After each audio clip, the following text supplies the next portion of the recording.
Assalamualaikum warahmatullahi wabarakatuh. Salam dan bahagia Bapak Ibu Guru Penggerak. Saya Rodiatul Baria, calon guru penggerak angkatan 9 dari SD Negeri 2 Undaan Kabupaten Malang, akan memaparkan tugas koneksi antar materi modul 3.1. Selamat menyaksikan. Adapun tujuan pembelajaran khusus, yaitu calon guru penggerak membuat kesimpulan sintesis dari keseluruhan materi yang didapat dengan beraneka cara dan media. Yang kedua, calon guru penggerak dapat melakukan refleksi bersama fasilitator untuk mengambil makna dari pengalaman belajar dan mengadakan metakognisi terhadap proses pengambilan keputusan yang telah mereka lalui dan menggunakan pemahaman baru untuk memperbaiki proses pengambilan keputusan yang dilakukannya. Adapun kegiatan pematik, bacalah kutipan ini dan tafsirkan apa maksudnya. Mengajarkan anak menghitung itu baik, namun mengajarkan mereka yang berharga atau utama adalah yang terbaik. Dari kutipan di atas, apa kaitannya dengan proses pembelajaran yang sedang Anda pelajari saat ini? Merujuk pendapat tersebut, saya berpendapat bahwa kemampuan berhitung bukanlah hal yang utama. Akan tetapi, karakter yang kuat akan lebih berharga dan semua bidang. Kemampuan berhitung yang hebat belum tentu bisa menjamin orang dapat mengambil keputusan dengan bijak. Bagaimana nilai-nilai atau prinsip-prinsip yang kita anut dalam suatu pengambilan keputusan dapat memberikan dampak pada lingkungan kita? Nilai-nilai atau prinsip-prinsip yang kita anut dalam suatu pengambilan keputusan dapat memberikan dampak yang luar biasa pada lingkungan sekitar kita, di mana keputusan yang akan kita ambil sesuai dengan kaidah-kaidah yang harus dilaksanakan dalam mengambil dan pengujian keputusan. Keputusan harus dapat dipertanggungjawabkan dan mengakomodasi sebagian besar keinginan dari orang-orang di sekitar kita. Bagaimana Anda sebagai seorang pemimpin pembelajaran dapat berkontribusi pada proses pembelajaran murid dalam pengambilan keputusan Anda? Sebagai seorang pemimpin pembelajaran, berusaha untuk berkontribusi pada proses pembelajaran murid dalam pengambilan segala keputusan. Jadi, keputusan yang diambil untuk proses pembelajaran murid haruslah berpihak pada murid dan untuk kepentingan murid sebesar-besarnya. Rangkuman kesimpulan pembelajaran koneksi antar materi. 1. Bagaimana filosofi Ki Hajar Dewantara dengan Pratap Triloka memiliki kaitan dengan penerapan pengambilan keputusan sebagai seorang pemimpin? Sebagai seorang guru, segala tingkah lakunya memang dianggap sebagai modal bagi masyarakat. Oleh karena itu, pembentukan nilai diri harus menjadi teladan bagi muridnya. Untuk memudahkan seorang guru dalam pengambilan keputusan yang berdampak pada terciptanya lingkungan yang positif, kondusif, aman dan nyaman, seorang guru harus memiliki dan berpedoman pada asas pendidikan yang kita kenal sebagai Pratap Triloka.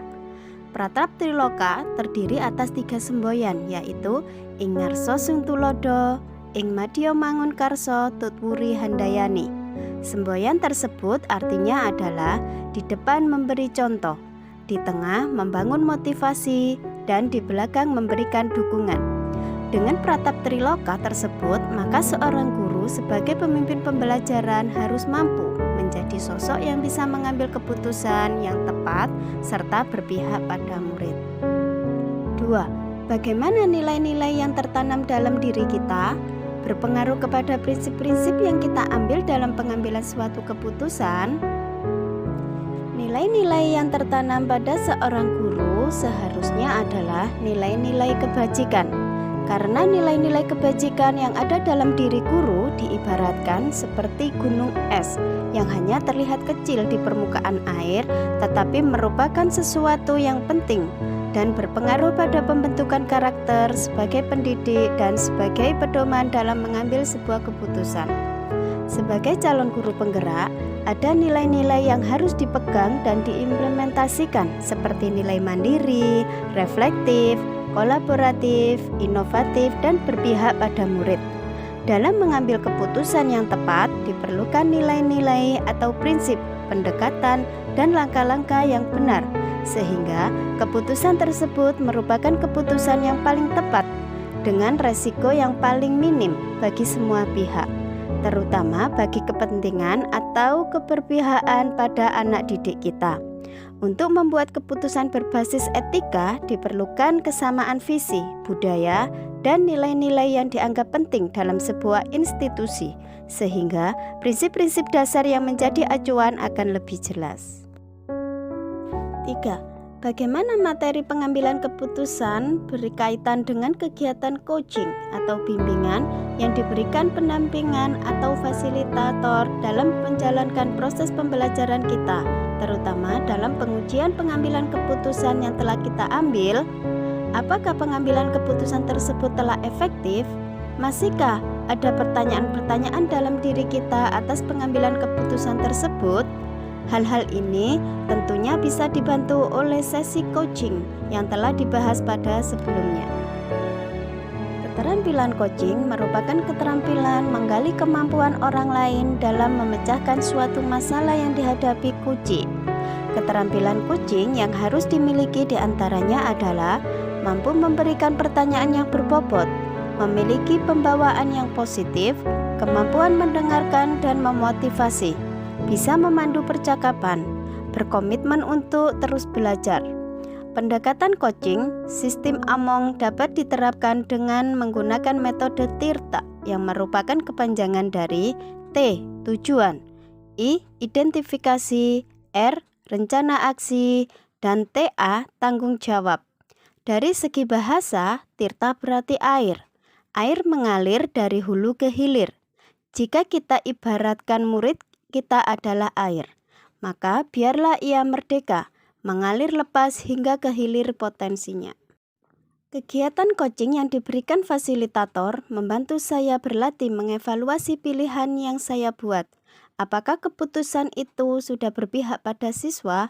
Apakah sudah sesuai dengan kebijakan universal? Apakah keputusan itu memanfaatkan bagi banyak orang? Apakah keputusan itu dibenarkan? Harus dapat mengetahui dan memahami kebutuhan belajar dan keadaan sosial dan emosional siswa. Siswa harus mampu memecahkan masalah mereka sendiri dalam studi kasus sendiri. Dalam hal ini, guru sebagai coach adalah seorang guru karena ia menggali potensi siswanya dengan mengajukan pertanyaan-pertanyaan, sehingga mereka dapat menemukan potensi yang terpendam dalam dirinya untuk memecahkan masalahnya sendiri. Untuk membuat keputusan yang baik, keterampilan coaching membantu kita sebagai pemimpin pembelajaran dengan pertanyaan untuk memprediksi hasil dan pilihan yang berbeda untuk pengambilan keputusan. Coaching juga mempengaruhi proses belajar siswa, membantu siswa dalam membuat keputusan yang tepat yang mempengaruhi lingkungan belajar yang positif, kondusif, aman, dan lingkungan yang nyaman. Sesi coaching membantu guru memaksimalkan potensi mereka dan memecahkan masalah. Hal ini memungkinkan guru untuk menggunakan teknik coaching untuk mengidentifikasi masalah dan menghasilkan keputusan yang tepat ketika menentukan dilema etika ataupun bujukan moral pada murid. 4. Bagaimana kemampuan guru dalam mengelola dan menyadari aspek sosial emosionalnya akan berpengaruh terhadap pengambilan suatu keputusan, khususnya masalah dilema etika? Dalam melaksanakan proses pendidikan dalam hal ini, guru harus mampu melihat dan memahami kebutuhan belajar siswanya, serta mengelola kapasitas sosial dan emosionalnya dalam mengambil keputusan sebagai pemimpin pembelajaran. Proses pengambilan keputusan yang bertanggung jawab membutuhkan keterampilan sosial emosional seperti kepercayaan diri, kesadaran sosial, dan keterampilan sosial. Oleh karena itu, sangat diharapkan untuk dapat menerapkan diskresi dalam proses pengambilan keputusan, terutama dengan mengenali berbagai pilihan dan kemungkinan hasil, serta meminimalkan kesalahan dalam proses pengambilan keputusan, terutama masalah dilema etika di mana keduanya sama-sama memiliki nilai kebenaran. 5. Bagaimana pembahasan studi kasus yang fokus pada masalah moral atau etika kembali kepada nilai-nilai yang dianut seorang pendidik? Sebagai pemimpin pembelajaran, pendidik harus mampu melihat masalah yang dihadapinya, apakah itu dilema etika atau bujukan moral. Pendidikan dengan nilai-nilai pendidik yang inovatif, kolaboratif, mandiri, dan reflektif dapat membimbing peserta didik dalam mengambil keputusan dan mengenali potensi dirinya untuk mengatasi tantangan, melakukan dan bertindak untuk kepentingan murid, menjunjung tinggi prinsip atau nilai kita sendiri, dan melakukan apa yang kita ingin orang lain lakukan terhadap kita.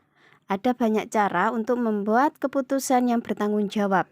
Pertimbangan prinsip dan langkah-langkah untuk membuat dan menguji keputusan dalam kaitannya dengan masalah yang dihadapi. Dan jika masalah tersebut dilema etika atau benar melawan benar, maka guru perlu melakukan pertimbangan terhadap 4 paradigma pengambilan keputusan dan 3 prinsip pengambilan keputusan serta 9 langkah pengujian pengambilan keputusan. 6. Bagaimana pengambilan keputusan yang tepat? Tentunya berdampak pada terciptanya lingkungan yang positif, kondusif, aman, dan nyaman. Sebagai seorang pemimpin pembelajaran, kita seringkali dihadapkan dalam situasi di mana kita diharuskan mengambil suatu keputusan, tetapi terkadang pada pengambilan keputusan, terutama yang kurang mendukung, bertentangan menggunakan peraturan. Pimpinan tidak merespon lantaran merasa lebih berwenang dan meyakinkan orang lain bahwa keputusan yang diambil telah sempurna. Perbedaan dalam cara pandang dan adanya dilema etika dan bujukan moral. Untuk bisa membuat sebuah keputusan yang sempurna dan berdampak dalam terciptanya lingkungan yang positif, kondusif, dan nyaman. Hal pertama yang wajib kita lakukan merupakan mengenali terlebih dahulu masalah yang terjadi, apakah masalah tadi termasuk dilema etika atau bujukan moral. Apabila masalah tadi adalah dilema etika, sebelum membuat sebuah keputusan, kita wajib bisa menganalisa pengambilan keputusan berdasarkan 4 paradigma, 3 prinsip, dan 9 langkah pengambilan dan pengujian keputusan. Sehingga keputusan yang kita ambil bisa membangun lingkungan yang positif, kondusif, dan nyaman buat muridnya. Intinya, pengambilan keputusan yang sempurna terkait masalah dalam bujukan atau dilema etika hanya bisa dicapai bila dilakukan melalui 9 langkah pengambilan dan pengujian keputusan. Dapat dipastikan bahwa bila pengambilan keputusan dilakukan secara seksama, mulai proses menganalisis perkara yang cermat dan akurat menggunakan 9 angka tadi, maka keputusan tadi diyakini akan bisa mengakomodasi seluruh kepentingan kepada pihak-pihak yang terlibat. Maka hal tadi akan berdampak dalam terciptanya lingkungan yang positif, kondusif, dan nyaman.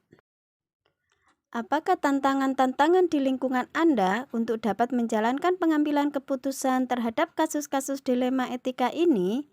Adakah kaitannya dengan perubahan paradigma di lingkungan Anda? Tantangan yang dialami di lingkungan saya adalah di mana dalam pengambilan keputusan tidak melibatkan guru ataupun warga sekolah yang lain, sehingga timbul perbedaan cara pandang dalam sebuah kasus yang justru akan mempersulit tercapainya sebuah keputusan yang tepat. Seperti yang kita ketahui, ada 3 prinsip yang perlu dipertimbangkan dalam pengambilan keputusan. Prinsip berpikir berbasis hasil akhir. Kita juga harus melihat peraturan yang mendasari keputusan yang kita ambil, berpikir berbasis peraturan. Prinsip berpikir berbasis rasa peduli. Jika kita berpedoman pada 3 prinsip tersebut, tentu tantangan-tantangan yang ada akan sedikit jumlahnya dibandingkan apabila kita tidak menggunakan 3 prinsip dan 9 langkah dalam pengambilan keputusan. 8. Apakah pengaruh pengambilan keputusan yang kita ambil ini dengan pengajaran yang memerdekakan murid-murid kita? Bagaimana kita memutuskan pengambilan yang tepat untuk potensi murid kita yang berbeda-beda? Sebagai seorang guru, saya merasakan dampak yang begitu terasa dan terlihat terkait materi pengambilan keputusan pada modul 3.1 ini. Tujuan dari belajar adalah memerdekakan siswa agar ia mencapai kodratnya sesuai dengan potensi yang ia miliki. Sebelumnya, Kita sering menemukan dilema, namun kita belum bisa menyelesaikan permasalahan dengan mengambil sebuah keputusan dengan tepat. Dengan semua materi yang telah dipelajari dari modul 3.1 ini, maka ketika kita mengambil keputusan harus memperhatikan beberapa hal penting terkait 4 paradigma, 3 prinsip, dan 9 langkah pengambilan dan pengujian keputusan. Maka keputusan yang kita ambil akan berdampak baik kepada murid, karena pada dasarnya tujuan pembelajaran adalah dapat memberikan keselamatan dan kebahagiaan pada murid. Sehingga dengan keselamatan dan kebahagiaan kita bisa memerdekakan murid. 9. Bagaimana seorang pemimpin pembelajaran dalam mengambil keputusan dapat mempengaruhi kehidupan atau masa depan murid-muridnya? Seorang guru adalah pemimpin pembelajaran. Seorang guru harus bisa menuntun kodrat anak sebaik-baiknya dalam rangka menuntun mereka sebagai manusia dan sebagai anggota masyarakat. Dapatlah mencapai keselamatan dan kebahagiaan setinggi-tingginya. Oleh karena itu, dalam proses pengambilan keputusan harus berpihak pada murid. Pendidik yang mampu mengambil keputusan secara tepat akan memberikan dampak akhir yang baik dalam proses pembelajaran, sehingga mampu menciptakan well-being murid untuk masa depan yang lebih baik. 10. Apakah kesimpulan akhir yang dapat Anda tarik dari pembelajaran modul materi ini dan keterkaitannya dengan modul-modul sebelumnya? Kesimpulan akhir yang saya dapatkan dalam pembelajaran materi modul 3.1 yaitu pengambilan keputusan berbasis nilai-nilai kebajikan sebagai pemimpin, dan keterkaitan dengan modul-modul sebelumnya adalah merupakan satu kesatuan untuk memerdekakan murid dalam belajar. Sebagaimana dijelaskan oleh Ki Hajar Dewantara, bahwa pendidikan bertujuan menuntut segala proses dan kodrat atau potensi anak untuk mencapai sebuah keselamatan dan kebahagiaan belajar, baik untuk dirinya sendiri, sekolah, maupun masyarakat. Pengambilan keputusan dalam pembelajaran harus berdasarkan pada budaya positif dan menggunakan alur bagja yang akan mengantarkan pada lingkungan yang positif, kondusif, aman, dan nyaman atau well-being. Dalam pengambilan keputusan, seorang guru harus memiliki kesadaran penuh atau mindfulness, serta mampu mengelola kompetensi sosial dan emosional yang dimiliki dalam sebuah keputusan yang diambil sebagai seorang pemimpin pembelajaran. Untuk membuat keputusan yang baik, keterampilan coaching membuat kita sebagai pemimpin pembelajaran dengan pertanyaan untuk memprediksi hasil dan pilihan yang berbeda. Untuk pengambilan keputusan ini juga membantu siswa menemukan solusi untuk masalah mereka sendiri. Keterampilan coaching dapat diterapkan pada teman sebaya dan masyarakat terkait dengan masalah yang dihadapi selama proses pembelajaran. Selanjutnya, pengambilan keputusan membutuhkan kesadaran diri atau self-awareness, pengelolaan diri atau self-management, kesadaran sosial social awareness, dan keterampilan interpersonal atau relationship skill. Dan proses pengambilan keputusan dapat dilakukan dengan kesadaran penuh atau mindfulness dan sadar dengan pilihan dan hasil yang berbeda.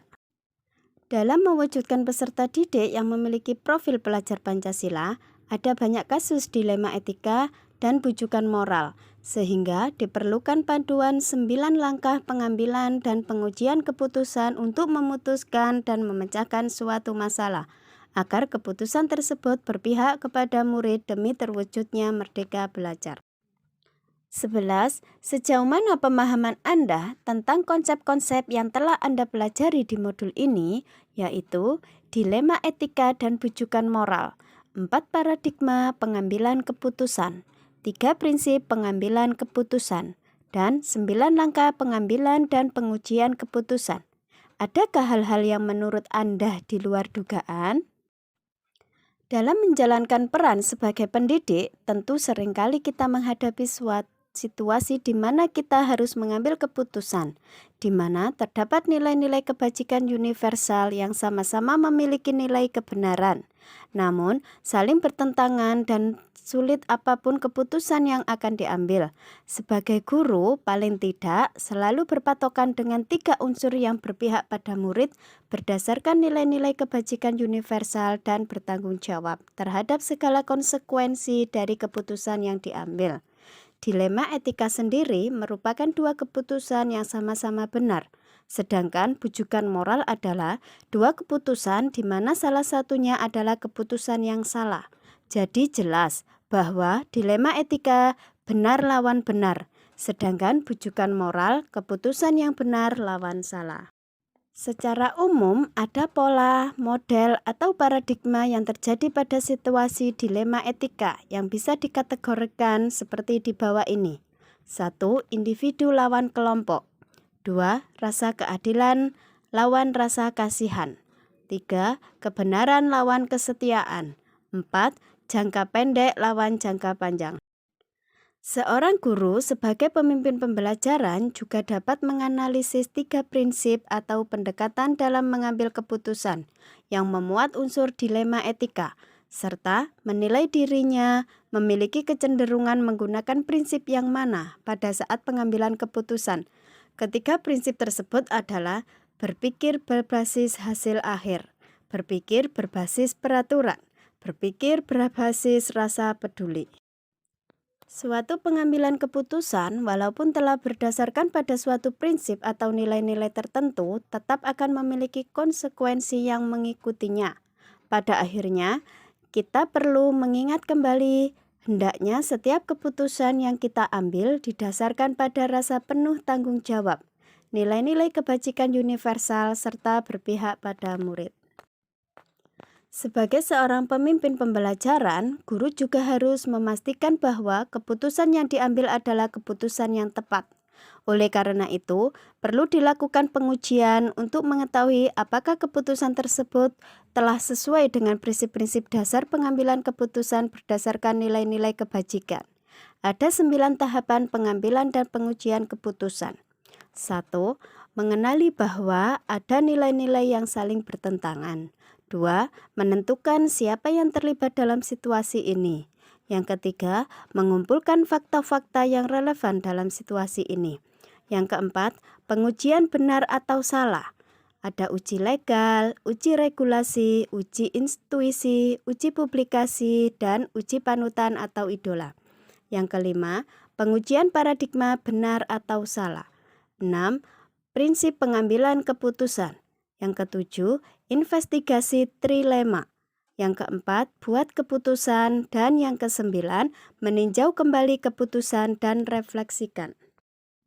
Hal yang menurut saya di luar dugaan adalah ketika saya mengambil suatu keputusan, saya berpikir hanya perlu mengumpulkan fakta dan melihat benar, salah. Ternyata, dalam pengambilan keputusan bukan hanya mengambil sesuai pemikiran saya saja, namun perlu melihat 4 paradigma, 3 prinsip, dan melakukan 9 langkah pengujian pengambilan keputusan. Karena selama ini saya berargumen, jika pengambilan keputusan cukup dengan mengambil keputusan yang memiliki resiko paling sedikit terhadap institusi dan diri sendiri. 12. Sebelum mempelajari modul ini, pernahkah Anda menerapkan pengambilan keputusan sebagai pemimpin dalam situasi moral dilema? Bila mana pernah, apa bedanya dengan yang Anda pelajari di modul ini? Sebelum mempelajari modul ini, saya mengalami masalah atau kasus yang berkaitan dengan dilema etika. Keputusan yang saya buat saat itu seringkali didasarkan pada intuisi saya, nilai-nilai saya, dan pertimbangan saya terhadap orang lain. Jadi, saat mempelajari modul 3.1, saya merasa bahwa pemikiran cara Biset thinking adalah prinsip yang digunakan dalam pengambilan keputusan terutama yang berkaitan dengan dilema etika. Dalam kasus keyakinan moral atau dilema etika, saya berada dalam situasi seperti itu. Tetapi ketika itu terjadi, saya mencoba untuk berpikir dan menganalisis baik buruknya situasi yang saya hadapi dan mengambil keputusan. Kolega, teman, atau anggota keluarga yang Anda anggap sebagai teladan. Prosedur pengambilan keputusan saya tidak sama persis dengan konsep yang yang Anda pelajari dalam modul, tetapi ada kesamaan. Ini berarti menganalisis unsur kebenaran lawan salah atau uji panutan dan idola. 13. Bagaimana dampak mempelajari konsep ini buat Anda? Perubahan apa yang terjadi pada cara Anda dalam mengambil keputusan sebelum dan sesudah mengikuti pembelajaran modul ini? Dampak yang saya rasakan setelah mempelajari modul 3.1 adalah saya menjadi lebih percaya diri dalam mengambil keputusan terutama sebagai pemimpin pembelajaran. Setelah melalui proses pengujian keputusan 9 langkah ini, saya merasa lebih percaya diri karena saya tahu keputusan saya benar dan efektif. Sehingga dengan melakukan tahapan yang tepat akan meminimalisir dampak negatif terhadap pengambilan keputusan yang telah saya ambil karena telah melalui tahapan yang seharusnya. Dan setiap keputusan yang akan saya ambil ke depannya akan memihak pada murid, sehingga akan berdampak bagi kemajuan pendidikan. Saya juga merasa mendapatkan wawasan yang berharga sebagai individu, terutama ketika melihat masalah yang saya hadapi. 14. Seberapa penting pembelajaran topik modul ini bagi Anda sebagai seorang individu dan Anda sebagai seorang pemimpin?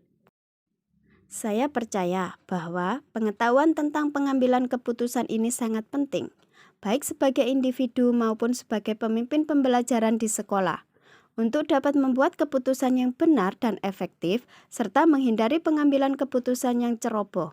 Sebelum saya mendapat pengetahuan tentang pengambilan keputusan, saya merasa bahwa banyak hal dan keputusan yang saya buat tidak didasarkan pada cara berpikir yang jelas dan terstruktur.